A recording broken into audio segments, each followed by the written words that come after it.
안녕하세요. 빌딩의 신 박지현 대표입니다. 요즘 서울 핫플레이스 하면 어디가 떠오르세요? 최근에 몇 년간 가장 뜨거운 지역은 성수동이었죠. 이곳은 한때 공장지대였지만 지금은 카페거리, 팝업 스토어, 그리고 지식산업센터와 오피스 빌딩이 어우러져 수많은 사람들을 끌어들이고 있습니다. 땅값도 많이 올랐고 건물 가격도 높아졌죠. 오늘은 성수동의 바통을 이어받을 제2의 성수동이 어디가 될지 알아보려고 합니다. 저는 영등포를 눈여겨보고 있습니다. 얼마 전 영국 타임아웃이라는 매체에서 세계에서 가장 멋진 동네 6위로 영등포 물레동을 선정해서 화제가 된 적이 있었죠. 여기에 더해서 지금 서울시가 추진 중인 제2 세종문화회관도 여의도에 들어설 예정입니다. 그렇다면 영등포가 과연 성수동처럼 성장할 수 있을까요? 입지, 수요, 개발 논리에 따라 하나씩 짚어보겠습니다. 왜 요즘 영등포가 주목받고 있나요? 영등포를 이해하려면 우선 여의도를 얘기하는 게 순서입니다. 여의도는 대한민국 금융의 심장부죠. 뉴욕의 맨하탄을 떠올리면 쉽게 이해할 수 있습니다. 앞으로 여의도에 초대형 개발 호재가 이어질 예정입니다. 얼마 전 이곳이 금융특별계획구역으로 지정되면서 용적률이 최대 1200%까지 상향 조정되었습니다. 엄청나죠? 결국 여의도가 대변신을 눈앞에 두고 있다는 얘기인데 앞으로 인재와 자본이 여의도로 몰려들 수밖에 없겠죠. 계속해서 사람들과 금융사들이 몰려들면 오피스와 상업시설, 주거시설에 대한 수요가 늘어날 수 있습니다. 핵심은 이 넘치는 수요를 영등포가 이어받을 수 있다는 겁니다. 영등포가 여의도와 어떤 관계로 발전할까요? 쉽게 설명해 보겠습니다. 맨하탄이 성장할 때 그 인근 지역이 같이 성장했다. 여의도가 맨하탄이라면 영등포는 브루클린처럼 확장된 생활 업무권이 될 수 있습니다. 마포도 있긴 한데 여긴 한강을 건너야 합니다. 심리적으로 좀 멀죠. 반면 영등포는 영등포구청역이나 영등포시장역에서 지하철을 이용하면 여의도까지 5분이 채 안 걸립니다. 심지어 여의도에서 대방역까지 걸어서 다닐 수 있습니다. 그만큼 가깝다는 거죠. 여의도에는 명확한 한계가 있습니다. 여의도는 섬이죠. 면적이 제한되어 있는 데다 사이즈가 작습니다. 사람들이 모여들고 업무시설과 주거시설에 대한 수요가 넘치는데 그걸 받아줄 수 있는 땅이 제한적이다 보니 그 수요를 받아줄 인접지역이 필요해집니다. 결국 그 넘치는 수요가 어디로 흘러 들어가기 유리할까? 영등포가 떠오를 수밖에 없죠. 영등포가 제2의 성수동으로 떠오를 수 있는 근본적인 이유가 있나요?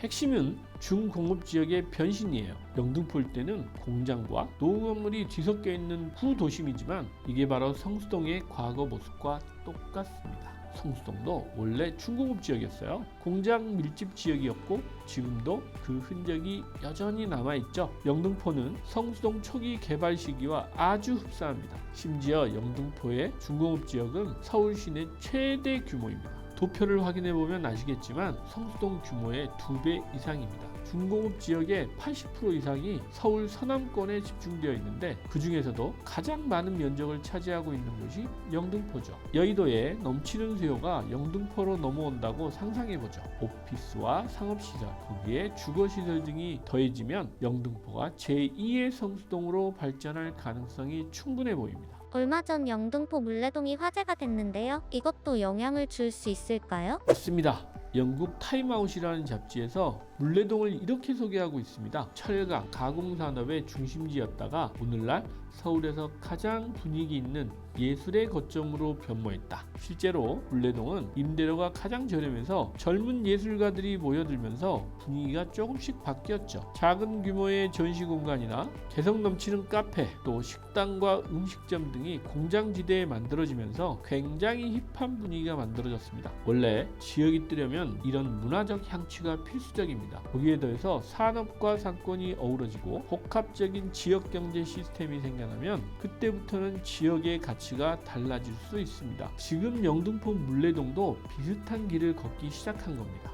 제2세종문화회관 사업은 어떤 것인가요? 제2세종문화회관은 서울시가 내놓은 핵심 문화사업 중 하나죠. 여기 보시는 것처럼 제2세종문화회관이 여의도 공원 부지에 만들어집니다. 마포대교 남단 쪽에 가깝죠. 2027년 착공해서 2030년에 개관하는 것이 목표입니다. 이렇게 큰 문화시설이 완공되면 해당 지역 분위기가 많이 바뀔 수 있죠. 사람도 많이 모여들 것이고 상업, 문화시설이 생길 수 있겠죠. 재미있는 건 처음에는 제2세종문화회관을 영등포 물레동에 만들 계획이었습니다. 하지만 서울시와 영등포구청 사이에 부지 사용권 문제가 불거지면서 내용이 바뀌었습니다. 영등포 중에서도 특별히 관심 가질 만한 지역은 어디일까요? 저는 영등포 중에서도 특히 영등포역, 영등포시장역, 영등포구청역 일대가 여의도 배후 수혜 지역으로 떠오를 가능성이 높다고 보고 있습니다. 영등포역 맞은편 우측 삼각형 모양의 상업지가 눈에 들어오죠. 여기가 아직 저평가된 곳이 많이 있습니다. 또 영등포 시장역 인근을 보면 대부분 중공업 지역이에요. 물레역 인근도 마찬가지고요. 개발 가능성이 높습니다. 영등포 구청역은 2호선과 5호선이 지나가는 더블 역세권이죠. 접근성이 좋고 관공서와 상권이 결합한 지역이라 향후 복합 개발 가능성이 높아 보입니다. 결론적으로 영등포는 영등포구청역, 영등포시장역 이 주변의 중공업 지역과 상업 지역 주변으로 유심히 보셔야 될 타이밍입니다. 결국 영등포는 어디로 향하고 있을까요? 방향은 명확해 보입니다. 여의도의 배후 지역으로 넘치는 수요를 받아줄 유지이고요. 거기에 더해 영등포 중공업 지역인 물레동을 중심으로 제2의 성수동이 재현될 조짐이 보이고 있죠. 또 2030년 세종문화회관 완공이 예정되어 있습니다. 여의도 국회의사당 부지도 언젠가는 개발되지 않을까 조심스럽게 예측해 볼 수도 있고요. 결국 이런 호재들이 영등포의 지역 호재를 넘어 서울 서남권의 판을 바꿀 수 있는 시초가 되지 않을까 기대를 해봅니다. 오늘은 영등포가 제2의 성수동이 될까라는 주제로 얘기 나눠봤습니다.